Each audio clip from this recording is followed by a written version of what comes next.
Michael opened the scoring for his Ferrari team, showing he's not only a great fan of the world game, but also a decent exponent of it as well.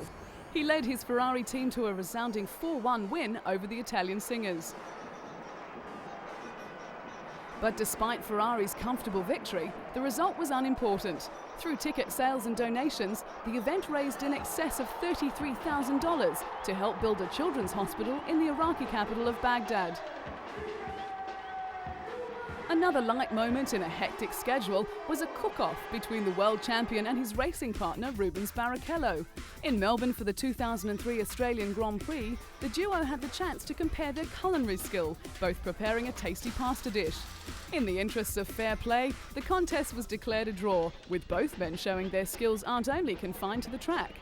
Just to add to the competition's sense of fun, Real Madrid soccer star David Beckham sent the drivers a text message saying, "I hope the only thing you burn this weekend is rubber." But with the fun and excitement comes an element of danger. Italian racer Alex Zanardi's near-fatal crash cost him both his legs, and it sent shockwaves through the racing teams. When preparing for a race at the Milan circuit, Michael's unease grew as the news filtered through of the crash. In that race, Michael finished fourth, a race that would remain exceptional in the German's recent career.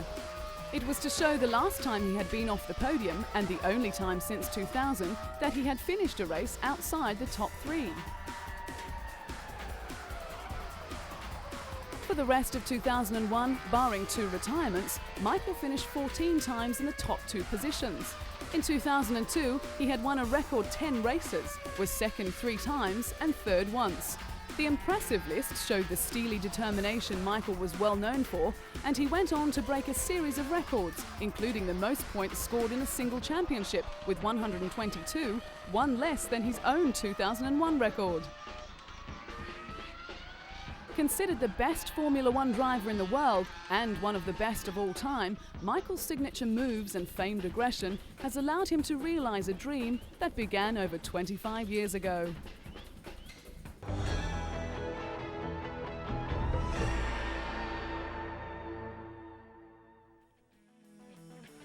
Racing certainly runs in the Schumacher family, with Michael's younger brother Ralph driving for the BMW Williams team. Debuting with Jordan, Ralph found his time there frustrating, and it wasn't long before he was looking for another drive. So in 1999, he made the move to Williams and made a name for himself in the world of Formula One. The name Schumacher certainly attracts plenty of attention, on and off the racing track. When Ralph married his wife Cora, the Formula One driver made an impressive entrance by flying to the church in a helicopter. With fans lining the street outside the church in Austria, Ralph and his bride emerged from the church to the waiting crowd. The year before, the couple had married in a low-key civil ceremony without family and friends. But this time, Big Brother Michael was asked to be the best man, and he was happy to oblige. After the event, Michael slipped out the back entrance while Ralph and his wife posed for pictures before leaving for Cologne. The world of Formula One is big business, with many promotional days planned for racing enthusiasts.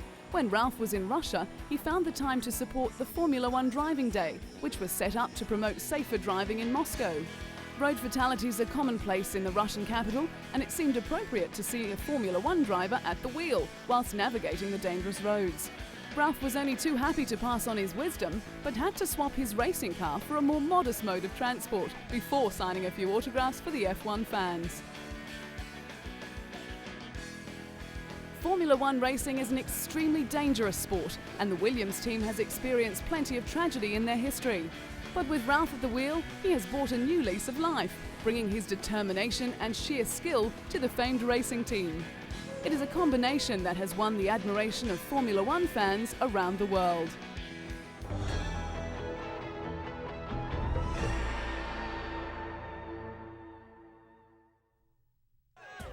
The allure of sport attracts fans from all walks of life, and the glamour of Formula One brings out the brightest stars. Rubbing shoulders with famous actors like compatriot Sean Connery is all in a day's work for Scottish driver David Coulthard, the #1 driver for the McLaren Mercedes. Not shy of the limelight, David's image has been featured on a billboard 4 stories high for Tag Heuer in New York. The Swiss watchmaker is the official timekeeper of Formula One and a corporate partner of the McLaren Mercedes Formula One team. The 4-story billboard was Tag Heuer's largest in the world and was part of a new ad campaign. Coming from a well-to-do Scottish family, David was surrounded by racing from an early age. He was karting from the age of 8 and was a multiple Scottish champion before he moved into Formula Ford, then Formula 3 in 1991. It was that year that David fought a season-long battle for the title with Rubens Barrichello, with the Brazilian eventually coming out on top. David's Formula One career began in 1994 in difficult circumstances. He was thrust into the spotlight when he replaced the legendary Ayrton Senna after his fatal crash. At the time, David was driving for the Williams team, who were dominating the sport at the time, and was sharing a seat with Nigel Mansell. The next season with Williams, driving alongside Damon Hill, David won his first Grand Prix in Portugal, beating both Michael Schumacher and his own teammate, finishing third for the season with 49 points. The following year was to see the move to McLaren, partnering Mika Hakkinen. But without a competitive car, David struggled throughout the year. The highlight of that year was a second placing in the famous Monte Carlo Grand Prix, where only 3 cars finished the race. As the McLaren team became more competitive, so did David, and in Melbourne in 1997, he broke the drought by putting McLaren back on the winning track. Winning again in Monza, he finished equal third with John Alexi in the Drivers' Championships.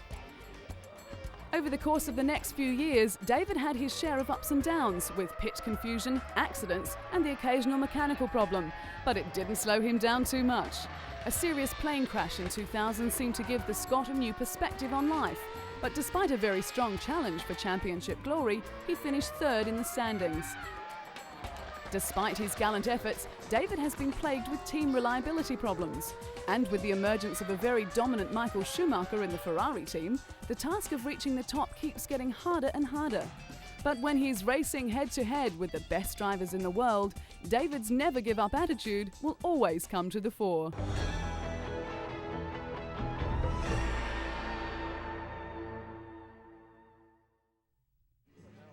On a 4-day Ferrari team skiing holiday at the Madonna di Campiglio resort in Italy, Rubens Barrichello and his teammates made the most of the pre-season getaway. At a go-kart race on ice, Rubens put all his past skills of karting to the test as he, teammate Michael Schumacher and test driver Luciano Berti raced each other, displaying their usual skill and aggression and even finding time for a trick or two on the way. Nearing the end, the trio crossed the finish line together, bringing back memories of the controversial finish at the Indianapolis Grand Prix in 2002 that had fans up in arms and team orders banned. But controversy aside, Rubens has amazing talent. His debut season in 1993 with Formula One was sensational. He may not have ended the season with the points tally that he deserved, but he certainly proved that he was one of the best drivers in wet conditions, as well as entirely competent in the dry. The Brazilian went from Jordan to signing a multi-year contract with the new Stewart Ford team, but the move proved to be a disaster. He then received the call to go to Ferrari as teammate to Michael Schumacher. It was a tough job, but Rubens was strong enough to cope, and in 2000 he took his first win in the German Grand Prix.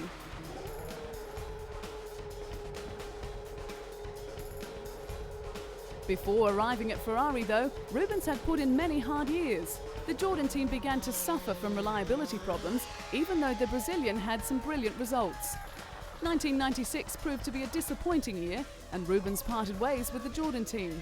Signing with Stewart Ford proved no better, with engines failing, despite the return of his personal performance. A superb second place at Monaco in 1997, one of the few times the car actually made it to the line, was a testament to his speed in wet weather conditions. But Rubens needed a car that would enable him to finish a race in order to make any progress as a driver, as well as to motivate himself, and he found that with Ferrari. But since joining the influential Ferrari team, the FIA pressed new rule changes designed to make Formula One cheaper and more exciting. With the spiralling costs required to compete at the highest level, the governing body announced a deal to keep the circuit from shrinking to 8. But the sport's richest teams, like Ferrari and Williams, balked at some of the ideas. Formula One has been dominated by Ferrari, with the team winning 15 of 17 races in 2002. But smaller teams are struggling to compete with the Italian giant, and with Ferrari's ability to secure the talents of Ruben Barrichello and Michael Schumacher, they are sure to stay on top of the championship's table.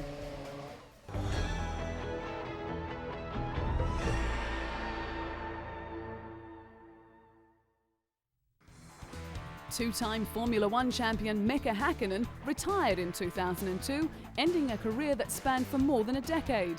Mika, the elder flying Finn, who had 20 Grand Prix wins in his 11-year and 161 race career, decided to quit at the 2001 Monaco Grand Prix, but was persuaded by team principal Ron Dennis to take some time to think it over.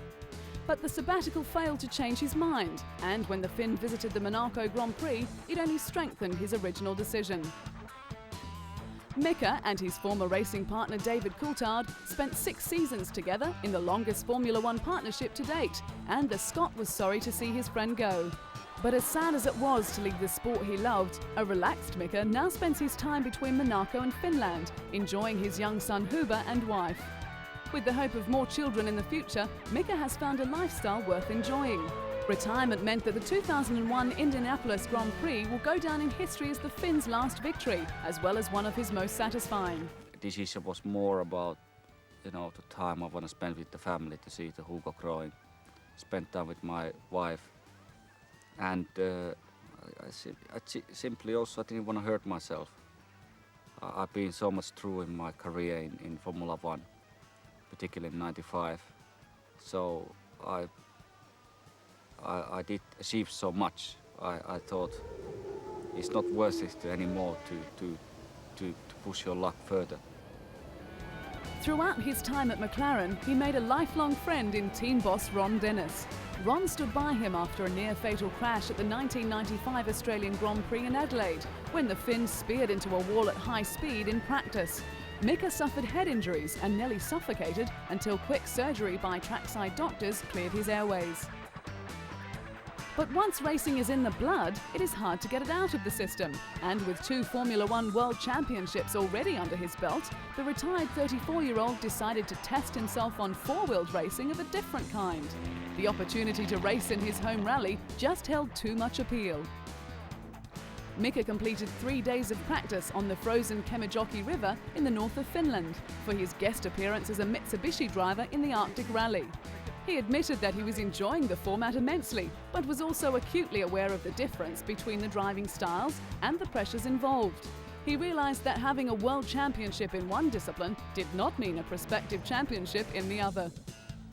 But the talented driver always wanted to try rally driving, and when the opportunity came up at the right time, Mika was willing to give it a go. And if all went well, then he would consider taking part in further rallies. For a rookie, he had plenty of talent and pedigree on his side, with more Finns having won the World Rally Championship than anyone else since the series began in the late 1980s. And when it comes to pedigree, Mika tops the list. His first win in Formula One opened a floodgate, and he took 8 victories in 1998 to beat Ferrari's Michael Schumacher to the championship by 14 points. He repeated the feat in 1999, beating Ferrari's Eddie Irvine to the title by 2 points after Michael Schumacher broke his leg at Silverstone. But the German was determined to get back into racing against Mika, rating him as his most competitive opponent on the circuit. The back-to-back World Championships powered the Finn into the select band of the world's greatest drivers. He joined 6 other luminaries who have achieved this feat, including Alberto Ascari, Juan Manuel Fangio, Jack Brabham, Alain Prost, Ayrton Senna and Michael Schumacher.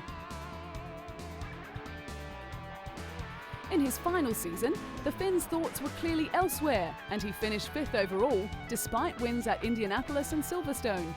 Both victories came after he had made up his mind to quit.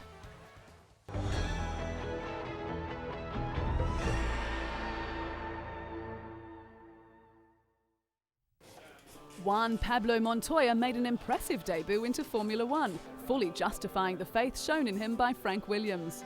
Even though he was frustrated from having to retire from 11 of the 17 races, 2 of which he could have won, the talent that impressed the Williams team in the beginning shone through. Juan Pablo Montoya. It was his raw talent that earned him the Laureus Sports Award and thrust him into the spotlight. He continued to impress in his debut season, earning his first win in Monza. Despite all the setbacks, Juan managed to accumulate an impressive 31 points, finishing 6th overall in his first season. Life off the track for Juan was just as successful as his racing career, with the Williams driver marrying Connie Freidel in a private ceremony in Colombia.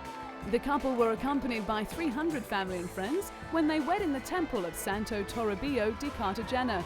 With Colombia suffering from constant violence, the area was surrounded by security agents and hovering police helicopters. Returning to his home country, the Formula One driver was inundated with well-wishers, including a call from Colombian President Alvaro Uribe. When Juan had the opportunity to trade places with NASCAR champion Jeff Gordon, he grabbed it wholeheartedly. Jeff drove the BMW Williams, and Juan turned laps in the NASCAR Winston Cup car at the Indianapolis Motor Speedway's infield road course. This was the first time the two racing stars had driven their respective cars, and it was an event they fully enjoyed. In the event named Trading Paint, Jeff, a 4-times NASCAR champion, and Juan, fresh off a Formula One victory at Monaco, burned up the circuit. Even though the racing was competitive, the day was a break from the grind of Formula One. After the ride, Juan joked that he thought there was not enough braking power in the stock car and that he needed a parachute to stop. It wasn't long before it was back to the serious business with Williams, and with the dominance of Ferrari and Michael Schumacher, the Williams team was looking for a boost. Founded by Frank Williams in the late 1960s, a lack of financial support made success difficult to achieve. The team's first win came at Silverstone in 1979, followed by a Drivers' Championship for Alan Jones and a Constructors' title in 1980. In 1986, Frank Williams was involved in a road accident which left him paralysed. Despite the trauma, the Williams drivers, Mansell and Piquet, dominated, with Alain Prost claiming the championship. Frank realised a dream when he signed Ayrton Senna, but it turned into a nightmare when the brilliant Brazilian driver was killed at Imola. This left Damon Hill in the driver's seat, winning the title in 1996. It was in 1999 when Frank acknowledged the talent of Juan, organising a swap deal for the Colombian to take up the role in the Chip Ganassi team. There he flourished, taking the kart title in his rookie year. He claimed 7 wins throughout the season, as well as 7 poles, becoming the youngest champion in the history of the sport. Although Frank Williams wanted Juan back for the 2000 season, he remained with the kart series. He also went on to win the Indianapolis 500 on his very first attempt. Returning to Williams in 2001 to partner Ralf Schumacher, Juan saw his first Formula One victory. He secured several podium finishes and 3 pole positions in his debut season. A tussle with Michael Schumacher when the Colombian refused to back down to the German, and a fierce confrontation with Jacques Villeneuve caused quite a stir on the track, and his aggressive driving style has become a trademark for the fiery Williams driver.